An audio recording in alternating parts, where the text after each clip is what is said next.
राधे राधे जय श्री कृष्णा। आज मैं कार्तिक मास महात्म्य अध्याय 10वां सुनाने जा रही हूँ। इस अध्याय में कार्तिक व्रत के पूर्ण दान से एक राक्षसी का उद्धार हो गया, उसके बारे में बताया गया इस अध्याय में। तो नारद जी कहते हैं कि कार्तिक के अध्यापन में तुलसी के मूल प्रदेश में भगवान विष्णु की पूजा की जाती है, क्योंकि वह उन्हें अधिक प्रीति प्रदान करने वाली मानी गई है। राजन, जिसके घर में तुलसी वन है वह घर तीर्थ स्वरूप है, वहाँ यमराज के दूत नहीं आते। तुलसी का वन सदा सब पापों का नाश करने वाला तथा अभिष्ट कामनाओं को देने वाला। जो श्रेष्ठ मनुष्य तुलसी का बगीचा लगाते हैं वे यमराज को नहीं देखते। नर्मदा का दर्शन, गंगा का स्नान और तुलसी वन का संसर्ग, ये तीनों एक समान कहे गए। जो तुलसी की मंजरी से संयुक्त होकर प्राण त्याग करता है वह सैकड़ों पापों से युक्त हो तो भी यमराज उसकी ओर नहीं देख सकते। जो मनुष्य आंवले के फलों और तुलसी के पत्तों से मिश्रित जल के द्वारा स्नान करता है उसे गंगा स्नान करने का फल प्राप्त होता है। पूर्व काल की बात है, सह्य पर्वत पर करवीरपुर में धर्मदत्त नाम से विख्यात कोई धर्म ब्राह्मण थे। एक दिन कार्तिक मास में भगवान विष्णु के समीप जागर करने के लिए वे भगवान के मंदिर की ओर चले। उस समय एक पहर रात बाकी थी। भगवान के पूजन की सामग्री साथ लिए जाते हुए ब्राह्मण ने मार्ग में देखा कि एक भयंकर राक्षसी आ रही है। उन्हें देखते ही ब्राह्मण भय से थर्रा उठे, उनका सारा शरीर कांपने लगा। उन्होंने साहस करके पूजा की सामग्री तथा जल से ही उस राक्षसी के ऊपर प्रहार किया। उन्होंने हरि नाम का स्मरण करके तुलसी दल मिश्रित करके जल उसके ऊपर मारा था, इसलिए उसका सारा पातक नष्ट हो गया और अब उसे अपने पूर्व जन्म के कर्मों के परिणाम स्वरूप प्राप्त हुए दुर्दशा का स्मरण हुआ।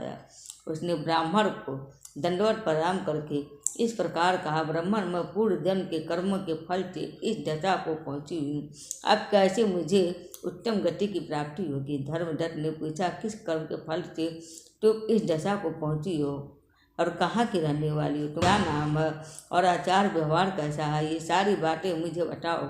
कलहा बोली, ब्राह्मण, मेरे पूर्व जन्म की बात है। सौराष्ट्र नगर में बिच्छू नाम के एक ब्राह्मण रहते थे, मैं उन्हीं की पत्नी थी। मेरा नाम कलहा था और मैं बड़े क्रूर स्वभाव वाली स्त्री थी। कभी भी अपने पति का भला नहीं किया, उन्हें कभी मीठा भोजन नहीं परोसा, सदा अपने स्वामी को धोखा ही देती रही। मुझे कलह विशेष प्रिय था, इससे मेरे पति का मन मुझसे सदा उद्विग्न रहा करता था। अंततः घटवा उन्होंने दूसरी शादी के विवाह करने का निश्चय कर लिया। तब मैंने विष खाकर अपने प्राण को त्याग दिए। फिर यमराज के दूत आए और मुझे बांध कर पीटते हुए यमलोक ले गए। वहाँ यमराज ने मुझे देखकर चित्रगुप्त से पूछा, चित्रगुप्त, देखो तो सही इसके कैसा कर्म किया है, जैसा इसका कर्म हो उसके अनुसार यह शुभ या अशुभ प्राप्त करे। चित्रगुप्त ने कहा, इसका किया हुआ कोई भी शुभ कार्य नहीं है। यह स्वयं मिठाइयाँ उड़ाती थी और अपने स्वामी को उसमें से कुछ भी नहीं देती थी। इसने सदा अपने स्वामी से द्वेष किया, इसलिए यह चमगादड़ी होकर रहे तथा सदा कला में ही इसकी प्रवृत्ति रही है, इसलिए यह विष्ठाभोजी शुक्री की योनि में रहे। जिस बर्तन में भोजन बनाया जाता है उसी में यह सदा अकेली खाया करती थी। अतः इसके दोष से यह अपनी ही संतान का भक्षण करने वाली बिल्ली हो। इसने अपने पति को निमित्त बनाकर आत्मघात किया, इसलिए यह अत्यंत निंदनीय स्त्री प्रेत के शरीर में कुछ भी काल तक अकेली ही रहे।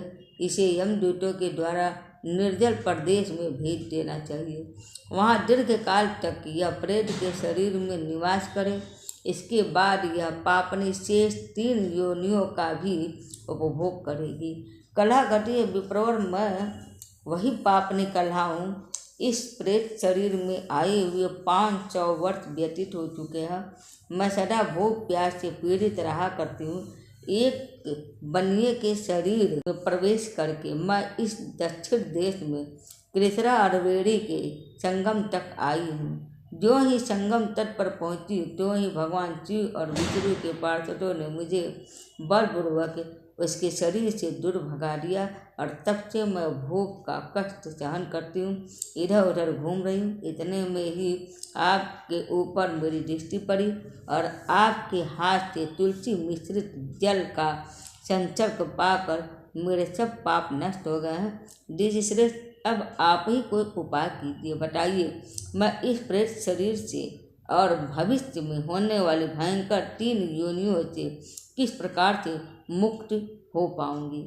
कलह का यह वचन सुनकर द्विजश्रेष्ठ धर्मदत्त ने बहुत समय तक सोच विचार करने के बाद कहा, तीर्थ में दान और व्रत आदि सत्कर्म करने से मनुष्य के पाप नष्ट हो जाते, परंतु तू तो प्रेत के शरीर में है, अतः उन कर्मों को करने की अधिकारी नहीं है। इसलिए मैंने जन्म से लेकर अब तक जो कार्तिक का व्रत किया है उसके पूरे का आधा भाग मैं तुझे देता हूँ, तुम इसी से सद्गति को प्राप्त हो जा। यो कहकर धर्मदत्त ने द्वादशाक्षर मंत्र का श्रवण कराते हुए तुलसी मिश्रित जल से जो ही इसका अभिषेक किया तो ही वह प्रेत योनि से मुक्त हो प्रज्वलित अग्निशिखा के समान तेजस्विनी एवं दिव्य रूप धारिणी देवी हो गई और सौंदर्य में लक्ष्मी जी के समानता करने लगी। तदंतर उसने भूमि पर दंड की भांति गिरकर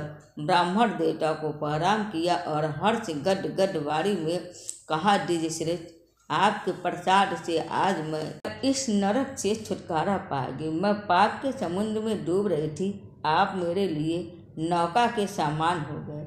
वह इस प्रकार ब्राह्मण से कह रही थी कि आकाश से एक दिव्य विमान उड़ता हुआ दिखाई दिया। वह अत्यंत प्रकाशमान एवं विष्णु रूपधारी पार्षदों से युक्त था। विमान के द्वार पर खड़े हुए पूर्णशील और सुशील ने उस देवी को उठाकर श्रेष्ठ विमान पर चढ़ा लिया। तब धर्मदत्त ने बड़े विस्मय के साथ उस विमान को देखा और विष्णु रूपधारी पार्षदों को देखकर साष्टांग प्रणाम किया। पूर्णशील और सुशील ने प्रणाम करने वाले ब्राह्मण को उठाया और उसकी सराहना करते हुए कहा, द्विजश्रेष्ठ, तुम्हें साधुवाद है, क्योंकि तुम सदा भगवान विष्णु के भजन में तत्पर रहते हो, दीनों पर दया करते हो, सर्वज्ञ हो तथा भगवान विष्णु के व्रत का पालन करते हो। तुमने बचपन से लेकर अब तक जो कार्तिक व्रत का अनुष्ठान किया उसके आधे भाग का दान करने से तुम्हें दुगुना पुण्य प्राप्त हुआ और इसके सैकड़ों जन्मों के पाप नष्ट हो गए हैं।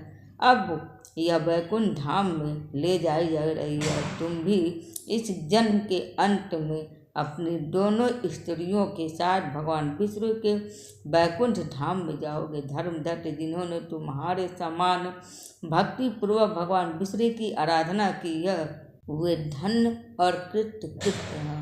इस संसार में उन्हीं का जन्म सफल है। भली भांति आराधना करने पर भगवान विष्णु देहधारी प्राणियों को क्या नहीं देते हैं। उन्होंने ही उत्तानपाद के पुत्र को पूर्व काल में ध्रुव पद पर स्थापित किया। उनके नामों का स्मरण करने मात्र से समस्त जीव सद्गति को प्राप्त होते हैं। पूर्व काल में ग्रहग्रस्त गजराज उन्हीं के नामों का स्मरण करने से मुक्त हुआ था। तुमने जन्म से ही लेकर जो भगवान विष्णु को संतुष्ट करने वाले व्रत का अनुष्ठान किया है, उसी से बढ़कर न यज्ञ, न दान और न तीर्थ है। विप्रवर, तुम धन्य हो, क्योंकि तुमने जगत गुरु भगवान विष्णु को प्रसन्न करने वाला ऐसा व्रत किया है कि जिसके आधे भाग के फल को पाकर यह स्त्री हमारे साथ भगवान के लोक में जा रही है। कार्तिक मास महात्म अध्याय 10वां संपूर्ण हुआ। उम्मीद है आज सबको मेरा वीडियो पसंद आया होगा। हरे कृष्ण, हर हर महादेव। जोर से बोलिए नमो नारायण।